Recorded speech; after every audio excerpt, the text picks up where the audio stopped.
welcome back everyone. Tutorial 30 မှာ firewall အကြောင်းပြောရအောင်ကျွန်တော် computer network engineer တယောက်အနေနဲ့အဓိကအခြေခံအဖြစ် device 3မျိုးကိုကျွန်တော်တို့ကင်တွယ်ပြီးတော့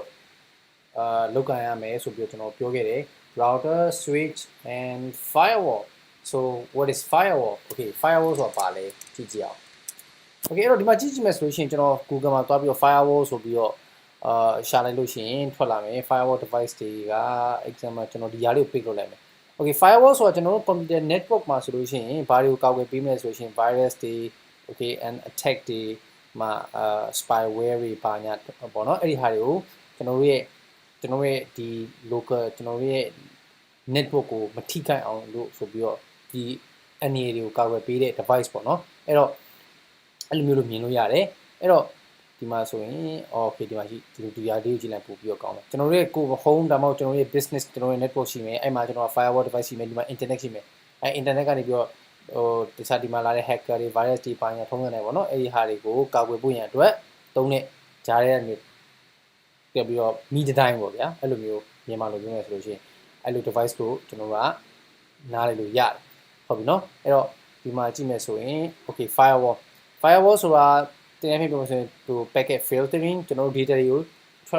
data တွေကိုကျွန်တော်ကဒီမှာ technology term ဆက်တော့ packet လို့သုံးတယ် okay packet တွေကိုကျွန်တော် filter လို့တင်ပြပြောရှင် firewall ကဘာလို့လဲဆိုရင် allow လုပ်မှလား deny လုပ်မှလားဥပမာဆိုလို့ရှိရင်ကျွန်တော်ကရုံးကနေပြီးတော့ဟိုမှာ Facebook ကိုသုံးမယ်ဆိုလို့ရှိရင်ကျွန်တော်ရုံးက okay Facebook ကိုသုံးလို့မရဘူးရုံးချိန်မှာဘယ်ကနေပြီးတော့ကျွန်တော်ပိတ်ထားမယ်ဆိုလို့ရှိရင်ဘာလို့ဆို firewall အကြမ်းမြင့်အဖြစ်ပြောတာ firewall device ကနေပြီးကျွန်တော်ကပိတ်ထားလို့ရတယ် okay အဲ့တော့အဓိက firewall ရဲ့အဓိကကအယူချက်ကဘာလဲဆိုရင်ကျွန်တော်ဒီ traffic တွေကို internet သွားမဲ့ traffic တွေ network traffic တွေကိုကျွန်တော်တို့က allow ခွင့်ပြုမှာလားဒါမှမဟုတ်ခွင့်မပြုဘူးလား filter traffic လုပ်ဖို့အတွက်ကျွန်တော်က free firewall ကိုသုံးတယ်အဲ့တော့ network engineer တယောက်အနေနဲ့ router switch firewall အခြေခံဒီ device 3မျိုးကိုတော့ကျွန်တော်တည်တည်ချာချာနားလည်ပြီးတော့ကင်တွယ်တတ်ဖို့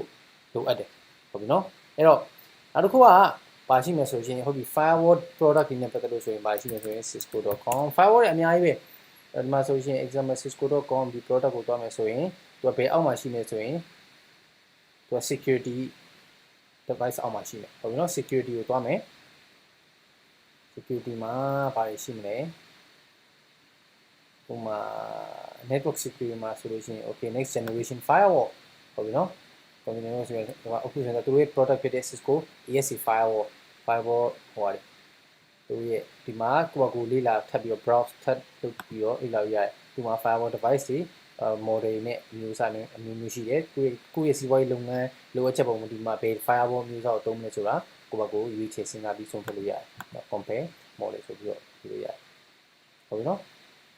အဲ့တော့နောက်တစ်ခုကဒီ firewall နဲ့ပတ်သက်လို့ဟိုဒီ Cisco ESC firewall နဲ့ပတ်သက်လို့အသေးစိတ် specialized tutorial series ပဲကျွန်တော် create လုပ်ထားတယ်ဒီမှာRAC ရဲ့ video channel မှာ Cisco ESC firewall tutorial ဆိုပြီး create လုပ်ထားတာ 1 2 3 5 7 8 9အဲ့တော့နောက်လေ့လာလို့ရတယ် alright so router switch firewall so tutorial 30မှာဆိုရင်ဒါ firewall ကြောင့် alright so thank you very much everyone and see you in the next tutorial